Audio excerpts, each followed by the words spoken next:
So, ang daming nagtatanong sa akin about sa skincare na ginagamit ko sa mukha ko. Bakit raw kasi wala akong masyadong pimples and glowing yung face ko. Pero mga ate ko, sa totoo lang, hindi rin perfect yung skin ko. Kasi as you can see, marami rin akong pimple marks here. Ayan, this is the close-up look of my skin. And also, may mga tigyawat din ako.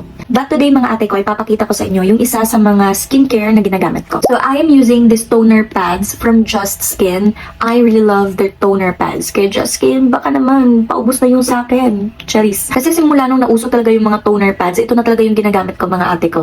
It's not just because madali lang siyang gamitin, but also it really works on my skin talaga. So, if you are dealing with uneven skin tone and dull skin, girl, baka magustuhan mo to. And yung pinaka nagustuhan ko talaga sa toner na to is that meron tong 24 purposeful ingredients, plus it also has AHA, BHA, and PHA. And mga ate ko, ganito lang siya kadaling gamitin. Ilagay mo lang siya sa face mo, and then ibabad mo lang siya ng about 5 minutes, and then okay na te, fresh lumpia ka na. And you know what mga ate ko, hindi talaga ako gumagamit ng mga products na nakaka-irritate ng skin ko. I always make sure that yung mga ginagamit kong products is suitable for all skin types, especially for sensitive skin since I have sensitive skin. And tip ko lang rin ha, sa mga gustong magkaroon ng magandang skin sa face, do not use harsh products sa skin nyo. Yun lang talaga. Especially pag may sensitive skin kayo. And kapag gagamit nga pala kayo ng toner pads, mga ate ko, make sure na nalinis nyo na yung face nyo. So, look at that glow. Ayan. This is the close-up look. See?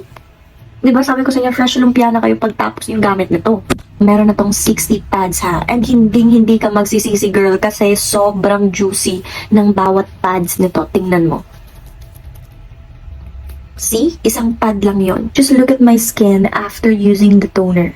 Girl, toner pa lang yon. So if you want to brighten your skin without using irritating products, I think this is your sign to try this.